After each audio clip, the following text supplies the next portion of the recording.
আল্লাহর নবী সাল্লাল্লাহু আলাইহি ওয়াসাল্লাম বলেন, বিচার বেচাকেনার আমল চলে আসবে, নিরপরাধ মানুষগুলোকে জেলখানায় বন্দী করে দিবে, অপরাধী খোলা আকাশের নিচে উন্মুক্তভাবে ঘুরবে। নবীর কথা, 1 নাম্বার অযোগ্য লোক নেতা হবে, 2 নাম্বার প্রশাসন যাদেরকে অপরাধ দমন করার জন্য বানানো হবে তাদের ছত্রছায়ায় অপরাধ করানো হবে, 3 নাম্বার বিচার বেচাকেনার আমল চলে আসবে, 4 নাম্বার নবী আমার বলেন, মানুষের রক্তের কোনো দাম থাকবে না, মুসলমানের রক্তের কোনো দাম থাকবে না। ও বাবা, ভালো করে বুঝেন, আজকে কুকুর রাস্তায় কুকুর গাড়ির সাথে লাইগা মারা গেছে, তার জন্য আদালতে মামলা হয়, তার জন্য বিচার হয়, তার জন্য জরিমানা হয়, কিন্তু প্রকাশ্যে আমার ভাইকে হত্যা করে পাথর দিয়ে আঘাত কইরা তার কোনো বিচার নাই, প্রকাশ্যে গাজায় মুসলমানদেরকে নিশ্চিহ্ন করে দেয়, তার কোনো বিচার নাই, কাশ্মীরি মুসলমানদের উপর আঘাত করে তার কোনো বিচার নাই, এরকম ভাবে চীনে মুসলমানদের উপর আঘাত করে কোনো বিচার নাই, হিন্দুস্তানে ভারতে মুসলমানদের উপর আঘাত করে কোনো বিচার নাই। ইসলামের কথা বলতে গেলে জেলখানায় বন্দী করে লাগে, কোনো বিচার নাই। ইসলামের কথা বলতে গেলে গুম করে ফেলে, কোনো বিচার নাই। ও কলিজার যুবক, নবী বলে গেছেন 1400 বছর আগে নবী আমার বলে গেছেন, মানুষের রক্তের কোনো দাম থাকবে না, পাখির রক্তের দাম হবে, কুকুরের রক্তের দাম হবে, কিন্তু মানুষের রক্তের দাম হবে না। তাকাইয়া দেখো, গাজীপুরে মুসলমান সাংবাদিক ভাইরা রিপোর্ট করেছে, এই জন্য তাকে ছাড় দেয় নাই।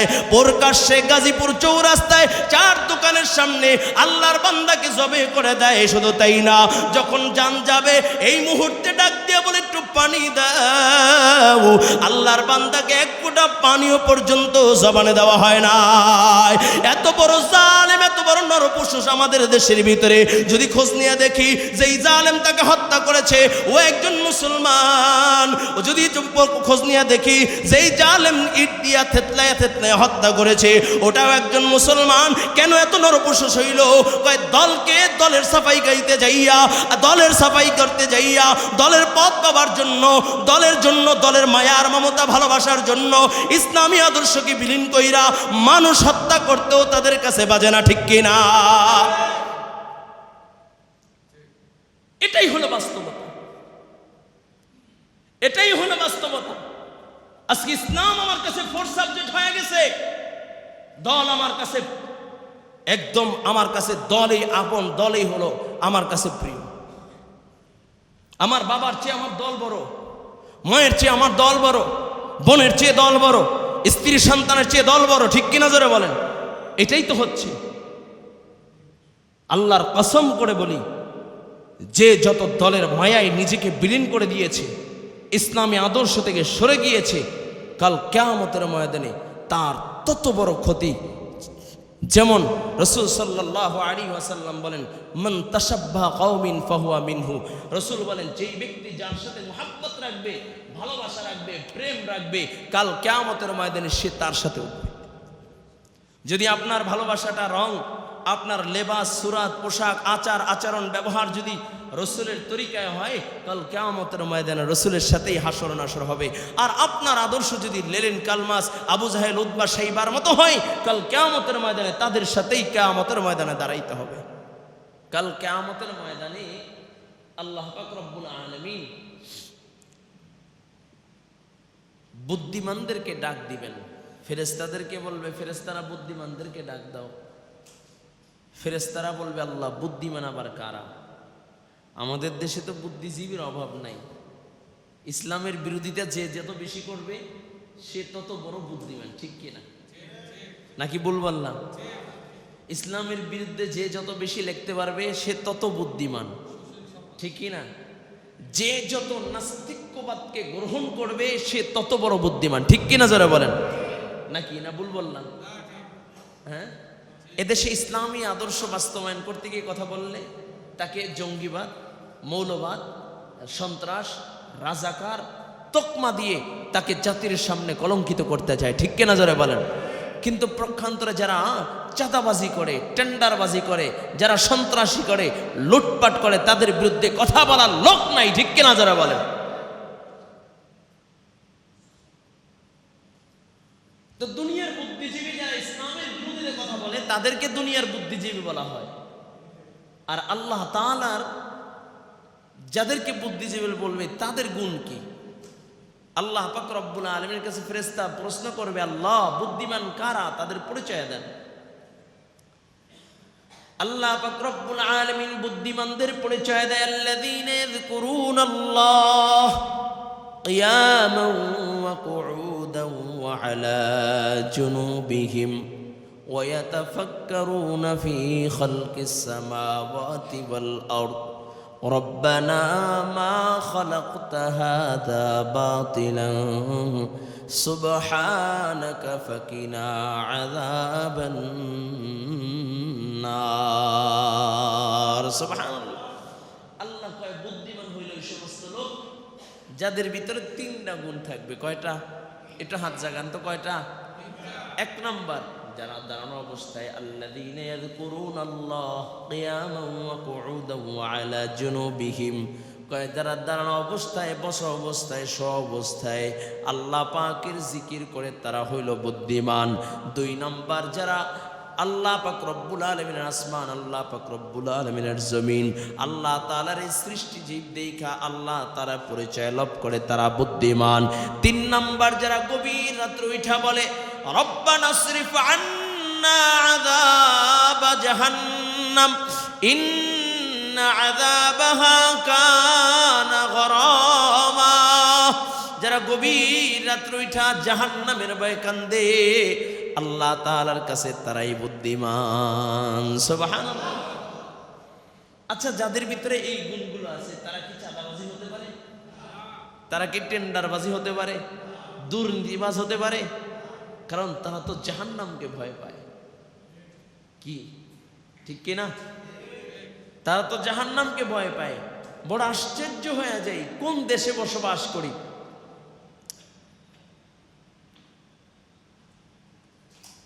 এমন দেশে বসবাস করি যে দেশে প্রকাশ্যে দিবালোকে মানুষের সামনে পাথর মেরে নিক্ষেপ করে।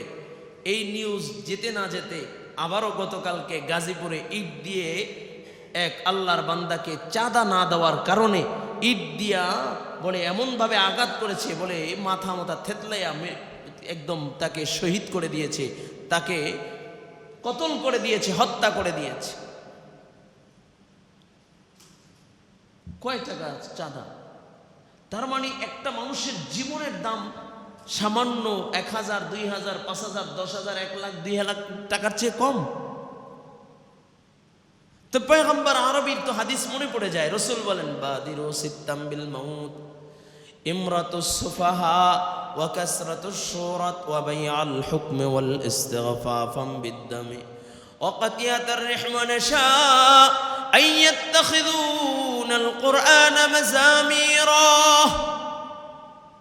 রাসূল বলেন, বাদিরু সিত্তাম বিল মাউত। নবী বলেন, দুনিয়ার উপরের অংশ তোমাদের জন্য ততক্ষণ পর্যন্ত নিরাপদ যতক্ষণ না পর্যন্ত এই 6টা জিনিস তোমার জমিনের উপরে দেখবা না।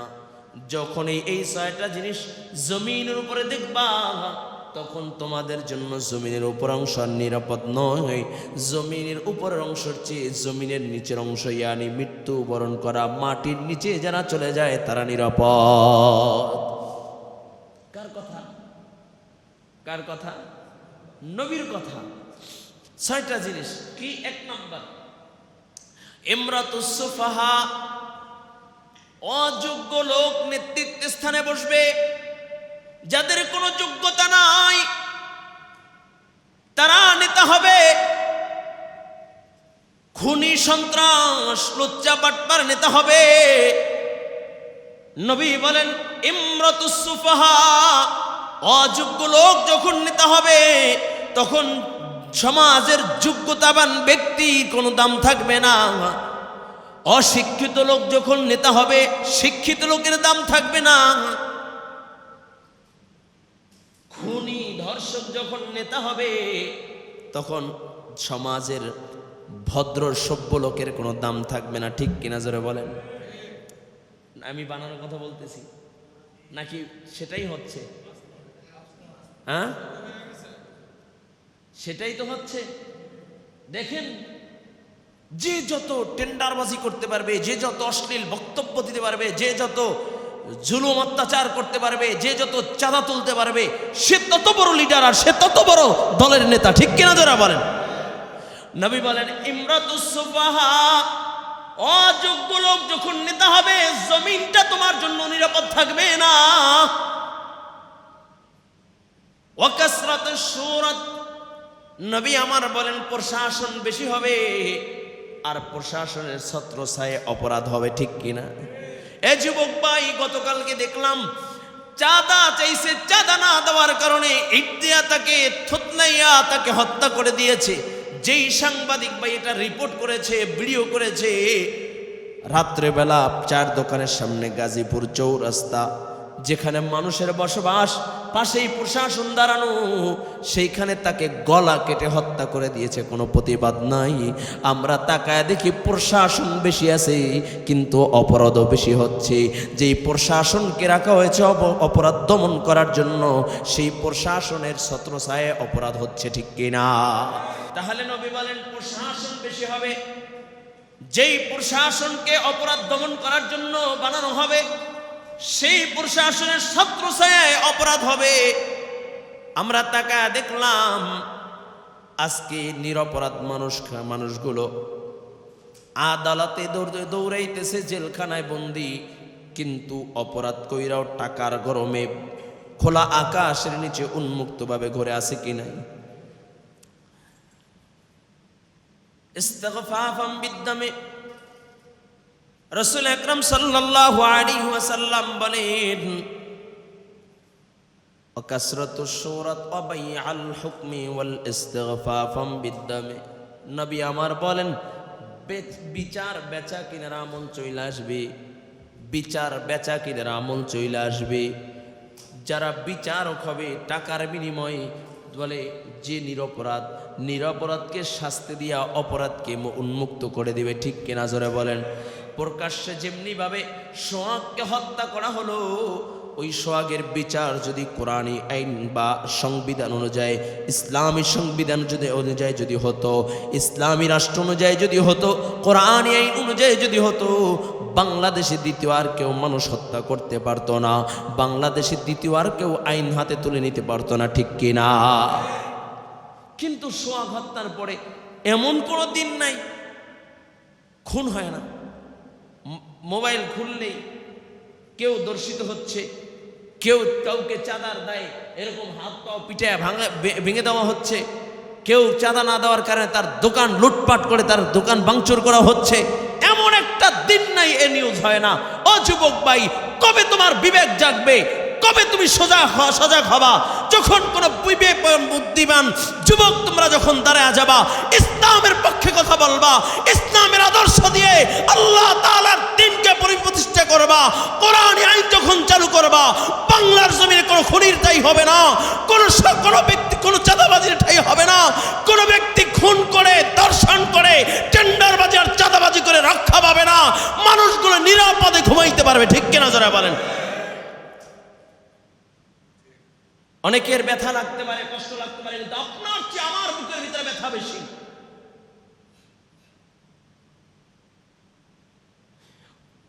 মানুষ কেমনে সহ্য করে, কিভাবে দু চোখ দিয়ে দৃশ্যগুলো দেখে, আমি বুঝে আসে না আমার। আপনার চোখের সামনে একটা বার কল্পনা করেন তো, যেই লোকটাকে হত্যা করেছে, ইট দিয়া তাকে এরকম আঘাত কইরা করে, শুধু আঘাত কইরা ক্ষান্ত হয় নাই, ঠিক সোহাগের গায়ের উপরে যেমনি ভাবে লাফাইছে মারার পরে, পাথর দিয়ে হত্যা করার পরে, ঠিক তেমনি ভাবে তার গায়ের উপরে লাফাইছে। এবং এই দৃশ্য আপনার ছেলের সাথে যদি হতো, তাহলে আপনি কেমনে সহ্য করতে পারতেন? এই দৃশ্য যদি আপনার ভাইয়ের সাথে হতো, কেমনে আপনি সহ্য করতেন? এই দৃশ্য যদি আপনার বোনের সাথে হতো, কেমনে আপনি সহ্য করতেন? এই দৃশ্য যদি আপনার চোখের সামনে আপনার বাবার সাথে হতো, কিভাবে সহ্য করতেন? যুবক ভাই, বড় আফসোস। আমি আগেও বলেছি, এখনো বলি, মনে রাখতে হবে দল যার যার যেখানে ভিন্ন বিষয়, আমরা সবাই মুসলমান, সবাই পড়েছি লা ইলাহা ইল্লাল্লাহ মুহাম্মাদুর রাসূলুল্লাহ। ও যুবক ভাই, একজন মুসলমানের আদর্শ তো এটা হতে পারে না আরেক মুসলমানকে হত্যা করবে। একজন মুসলমানের আদর্শ তো এটা হতে পারে না আরেকজন মুসলমানের ব্যবসা বাণিজ্যকে লুটপাট করে তারকে পথের ফকির বানায় দিবে। এটা তো মুসলমানের আদর্শ হতে পারে না। এই আদর্শ তো মুসলমানের হতে পারে না, তাকে প্রকাশ্যে হত্যা করবে। মুসলমানের আদর্শ হবে কি?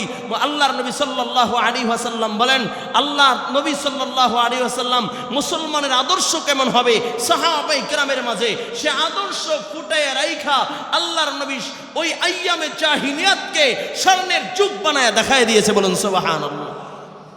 মুসলমানের আদর্শ কেমন হবে? আল্লাহ পাক রব্বুল আলামিন বলেন, মুহাম্মাদুর রাসূলুল্লাহ ওয়াল্লাযীনা মাআহু আশিদ্দাউ আলাল কুফফার রুহামাউ বাইনাহুম। কয় মুসলমানের আদর্শ কেমন জানেন?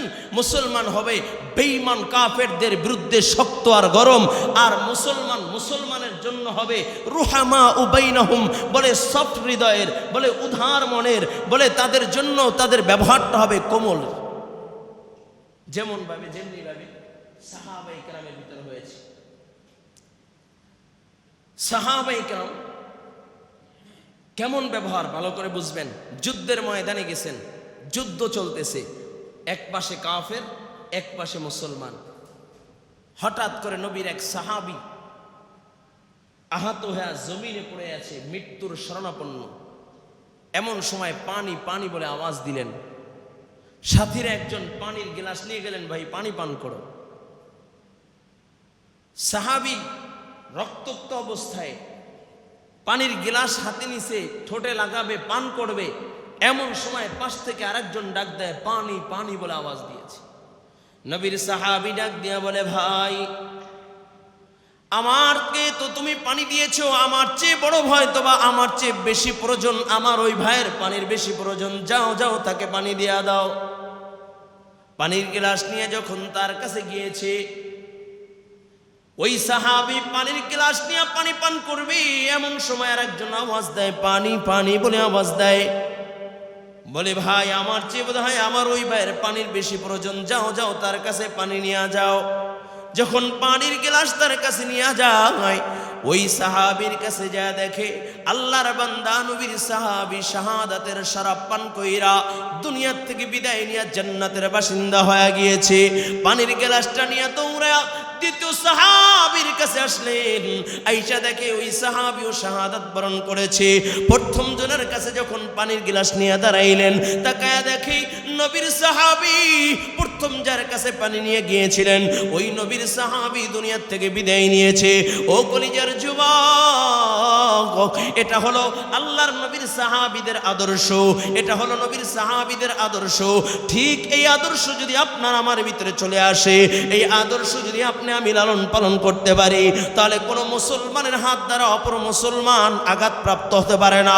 কোনো মুসলমানের জবান দিয়া অপর মুসলমান আঘাতপ্রাপ্ত হতে পারে না। নবী আমার সরকারে দো আলম বলেন, আল্লাহর নবী সাল্লাল্লাহু আলাইহি ওয়াসাল্লাম বলেন, ওই ব্যক্তি আমার উম্মত হতে পারে না, ওই ব্যক্তি আমার উম্মতের কাতারও থাকতে পারবে না, যার হাত দ্বারা জবান দিয়া অপর মুসলমান নিরাপদ না থাকে। যদি মনে করেন আপনার হাতের দ্বারা আরেকজন মুসলমান আক্রান্ত হয়েছে, নবী বলেন সে আমার উম্মতের কাতারে থাকতে পারে না। যদি বলেন আপনার জবানের দ্বারা আরেক মুসলমান আক্রান্ত হয়েছে, নবী আমার বলে সে আমার উম্মতের কাতারে থাকতে পারে না। ও যুবক ভাই, মুসলমান একে অপরের সাথে ব্যবহার হবে খুব নরম এবং বিনয়ী, ঠিক কিনা? যদি এই ব্যবহার থাকতো তাহলে আজকে গাজীপুরে এই ঘটনা ঘটতো না, ঠিক কিনা ভাই? ইসলামী আদর্শ থেকে যখনই আমরা চলে যাব, সরে যাব, তখনই আমাদের ধ্বংস অনিবার্য। বড় আফসোস হয়, আগে আমরা দেখতাম ছোটবেলায় যে যে দল করুক না কেন তার কাছে ইসলামই সেরা, ঠিক কিনা যারা বলে? ইসলামী আদর্শই সেরা, ঠিক কিনা? কিন্তু বর্তমানে দেখি ইসলাম বাদ। ওই এক বুড়া, একদিনকে একটা বক্তব্য শুনলাম, বুড়া এক চাচা, আমার বাবার চেয়ে বয়স বেশি হবে, হে কয় বাংলাদেশে আজান চলবে কেন? এদেশে 92% মুসলমান বসবাস করে, 95% মুসলমান বসবাস করে, এদেশে আবার আজান দেওয়া লাগবে কা? ইসলামের প্রচার লাগবো কা?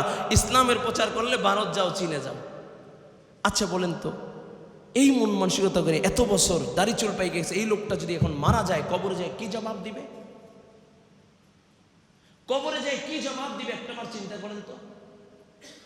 আপনার নেতা কি আপনার কবরে যায় জবাব দিবে? কিন্তু আপনাকেও যখন কবরে রাখা হবে তখন তো বলবে বিসমিল্লাহি ওয়া আলা মিল্লাতি রাসূলি।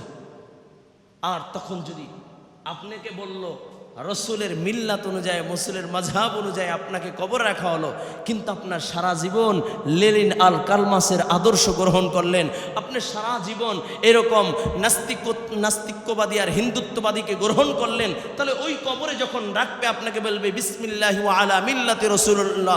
যখন বলবে ফেরেশতা বলবে, আল্লাহ পাক রব্বুল আলামিন ফেরেশতাদেরকে বলবে, ও ফেরেশতারা এটা একটা ধোঁকাবাজ, ওর কবরকে জাহান্নামের আগুন দ্বারা ওকে জ্বালাইয়া দাও। ঠিক কিনা যারা? আচ্ছা, কবরে গেলে কয়টা প্রশ্ন দিতে হবে? কয়টা প্রশ্নের জবাব দিতে হবে? জোরে বলেন, আরো জোরে বলেন। আচ্ছা, সেই প্রশ্নের ভিতরে কি কখনো এরকম আছে তুমি দল কোনটা করেছো? হ্যাঁ, তুমি চাকরি কোনটা করেছো? তুমি ব্যবসা কোনটা করেছো? কি আছে ওখানে? সর্বপ্রথম প্রশ্ন কি বলেন? জোরে বলেন, সবাই বলেন। তোমার, জোরে বলেন, তোমার রবকে প্রশ্ন হবে, তোমার রবকে। তখন জবাবটা কি আসবে? রব্বি আল্লাহ, আমার রবকে। জোরে বলেন, জোরে বলেন, আমার রবকে। সারা জীবন রবের বিরোধিতা কইরা কবরে যায় কি এত সহজ আপনি রব্বি আল্লাহ জবান থেকে বের হয়ে যাবে? হ্যাঁ, সারা জীবন আমি আমার রব মানলাম, আমি আমার নেতা মানলাম আরেকজনকে, কিন্তু কবরে যায় যদি বলে আমার রবকে, তখন তো জবান দিয়ে আসবে না। রাগ করতেছেন? বুঝার জন্য বলতেছি, দুনিয়ার সময় তো সংকীর্ণ সময়। যদি কাউকে আগুনে পোড়াইয়া মারা হয় সেও মৃত্যুবরণ করবে, আর কেউ 10 তলার বিছনায় এসির ভিতরে থাকলেও মৃত্যুবরণ করা লাগবে, মরণ থেকে পালাইবার সুযোগ নেই। কিন্তু কবরের জগতে সবচেয়ে কম যে ব্যক্তি থাকবে সেও 40,000 বছর থাকা লাগবে। 40,000 বছর পর্যন্ত কবরে থাকা লাগবে। কবর থেকে উঠলে পরে 50,000 বছর দাঁড়ায় থাকো, এরপর হিসাব। কয় কেমন জায়গা? কয় পুরো জমিনটা হবে তামার, সূর্যটা মুড়ুম হাত 1 বিঘা উপরে চলে আসবে। ওই সময় একটা ছায়া ছাড়া আর কোনো ছায়া থাকবে না, সেটা হলো আমার রবের আরশে আজিমের নিচের ছায়া।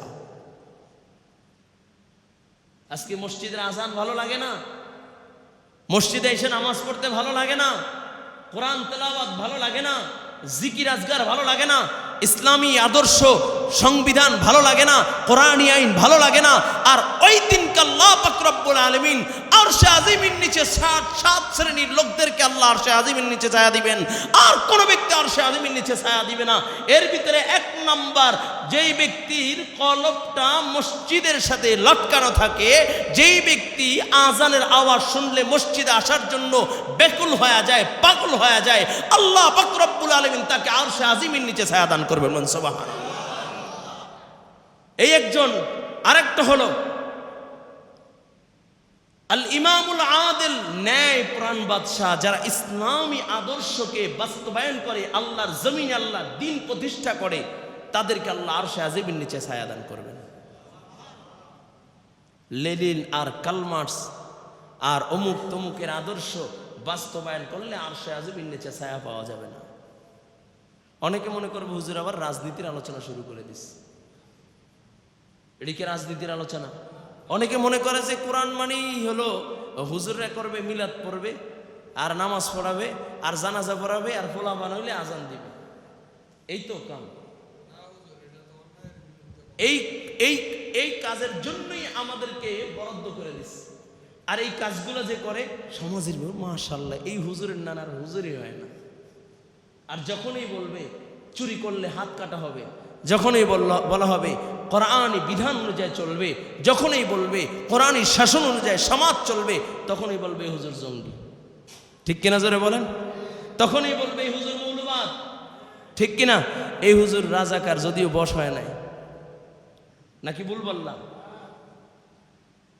আল্লাহ আমাদের বোঝার ও আমল করার তৌফিক দান করেন। জোরে বলেন আমিন। আরো জোরে বলেন আমিন। আরো জোরে আওয়াজ করে বলেন আমিন। কলিজার যুবক, আল্লাহর নবী সাল্লাল্লাহু আলাইহি ওয়াসাল্লাম বলেন, বিচার বেচাকেনার আমল চলে আসবে। টাকার বিনিময়ে নিরপরাধ মানুষগুলো উন্মুক্ত ঘুরবে, নিরপরাধ মানুষগুলোকে জেলখানায় বন্দী করে দিবে। অপরাধী খোলা আকাশের নিচে উন্মুক্তভাবে ঘুরবে। নবীর কথা, 1 নাম্বার অযোগ্য লোক নেতা হবে, 2 নাম্বার প্রশাসন যাদেরকে অপরাধ দমন করার জন্য বানানো হবে তাদের ছত্রছায়ায় অপরাধ করানো হবে, 3 নাম্বার বিচার বেচাকেনার আমল চলে আসবে, 4 নাম্বার নবী আমার বলেন, মানুষের রক্তের কোনো দাম থাকবে না, মুসলমানের রক্তের কোনো দাম থাকবে না।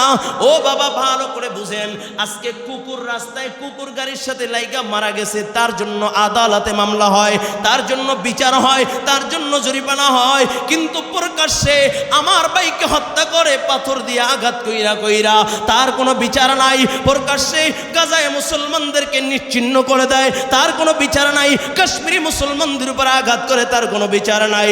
এরকম ভাবে চীনে মুসলমানদের উপর আঘাত করে, কোনো বিচার নাই। হিন্দুস্তানে, ভারতে মুসলমানদের উপর আঘাত করে, কোনো বিচার নাই। ইসলামের কথা বলতে গেলে জেলখানায় বন্দী করে লাগে, কোনো বিচার নাই। ইসলামের কথা বলতে গেলে গুম করে ফেলে, কোনো বিচার নাই।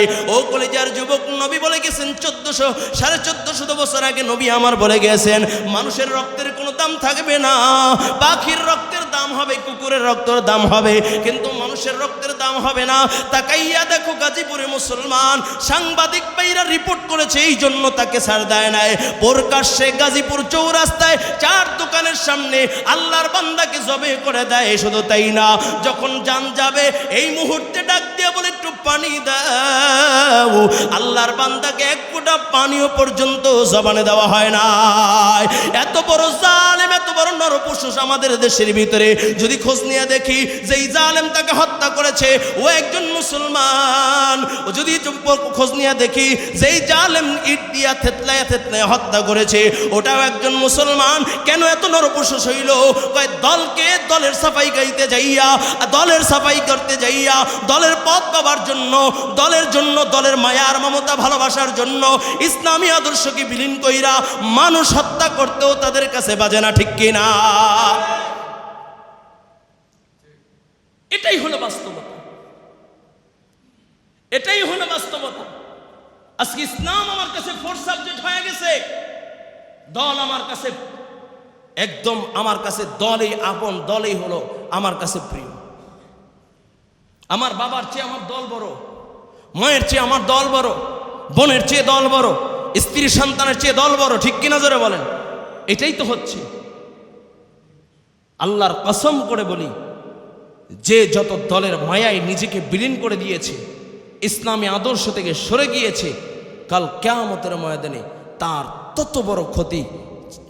যেমন রাসূল সাল্লাল্লাহু আলাইহি ওয়াসাল্লাম বলেন, মান তাশাব্বাহা কওমিন ফাহুয়া মিনহু। রাসূল বলেন, যেই ব্যক্তি যার সাথে মুহাব্বত রাখবে, ভালোবাসা রাখবে, প্রেম রাখবে, কাল কিয়ামতের ময়দানে সে তার সাথে উঠবে। যদি আপনার ভালোবাসাটা রং, আপনার লেবাস, সুরাত, পোশাক, আচার আচরণ, ব্যবহার যদি রসুলের তরিকায় হয়, কাল কিয়ামতের ময়দানে রসুলের সাথেই হাসর নাসর হবে। আর আপনার আদর্শ যদি লেলেন কালমাস, আবু জাহেল, উতবা, শাইবার মতো হয়, কাল কিয়ামতের ময়দানে তাদের সাথেই কিয়ামতের ময়দানে দাঁড়াইতে হবে।